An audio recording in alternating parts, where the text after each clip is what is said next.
আলাইকুম ভিউয়ার্স, আশা করি আপনারা সবাই ভালো আছেন। আল্লাহ তাআলার অশেষ রহমতে আমিও ভালো আছি। এই যে দেখতে পাচ্ছেন আমার হাতে খাবারগুলো, এখানে গম আছে, ফিট আছে এবং আমি কিছু মসুর ডাল নিয়েছি।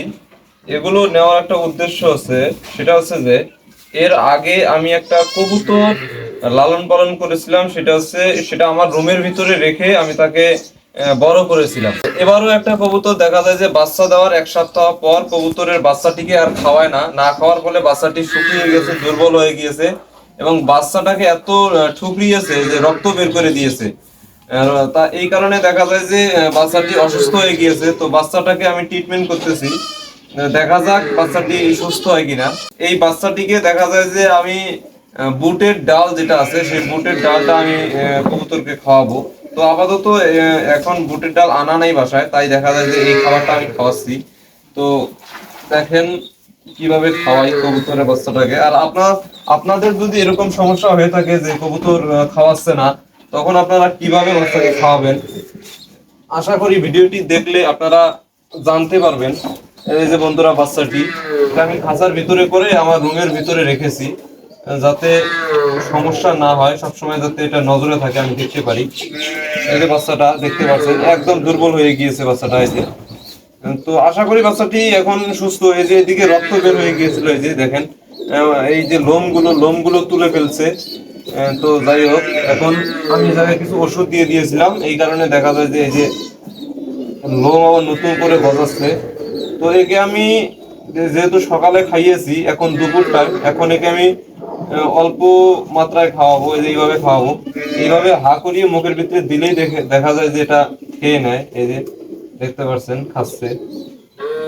আর এই যে মসুর ডাল, তারপরে যে মুরগির পিঠটা, এটা খাওয়ালে দেখা যায় যে কোনো সমস্যা হয় না, হজম শক্তিতে তেমন সমস্যা হয় না। আপনাকে বুঝতে হবে যে যখন আপনি খাওয়াবেন তখন এটা যদি শক্ত হয়ে যায়, সাথে সাথে আপনারা পানি খাইয়ে দিবেন। এই যে এটা বলা হয় খাবার থলি, এই খাবার থলিটা যাতে শক্ত না হয়ে যায়, এটা মাথায় রাখতে হবে আপনাদের। এইভাবে নিয়ে এইভাবে ধরে ধরে আপনার কবুতরের বাচ্চাকে আপনি খাওয়াবেন। আর এইভাবে যদি আপনারা কবুতর দেখা যায় যে পোষ মানাতে চান, তাহলে আপনারা দেখা যায় যে এই বয়সে বাচ্চাটা নিবেন, নেওয়ার পরে এই বাচ্চাটাকে এমন জায়গায় রাখবেন যাতে এর সাথে অন্য কোনো কবুতরের সাদৃশ্য না থাকে, বা এই যেন অন্য কোনো কবুতরকে দেখতে না পারে। আপনি মনে করেন যে এই কবুতরের বাচ্চাটাকে খাওয়াবেন, আপনি এটা আপনার কাছেই রাখবেন, তাহলে দেখা যায় যে আস্তে আস্তে আপনার প্রতি আসক্ত হয়ে যাবে। আপনাকে এই বাচ্চাটি বাবা মা মনে করবে যে আপনি ছাড়া এর কেউ নেই, এটাই মনে করবে এবং আপনার পোষ মেনে যাবে। তো বন্ধুরা, এইভাবে কবুতরের বাচ্চাকে খাওয়াবেন। তো এইভাবে মূলত 3 বেলা খাওয়াতে হবে। 3 বেলা না খাওয়ালে যেহেতু দেখা যায় ছোট বাচ্চা অসুস্থ হয়ে যাবে। আর একে দেখা যায় যে এখন যেহেতু প্রচন্ড গরম, এই গরম যেহেতু চলতেছে, এখন আপনারা দেখা যায় যে 4-5 বার পানি খাওয়াবেন। এই যে দেখেন, এটা একটা সিরিঞ্জ নিয়েছি, সিরিঞ্জ দিয়ে আমি মূলত পানিটা খাওয়াবো। এই যে দেখতে, এইভাবে হা করিয়ে এইভাবে দেখা যায় যে অল্প অল্প আস্তে আস্তে আস্তে আস্তে এইভাবে পানিটা খাইয়ে দিবেন, তাহলেই দেখা যায় যে এর কোনো সমস্যা হবে না। এই দেখেন, আমি একে 15 ml পানি খাইয়ে দিব, যেহেতু এখন গরম।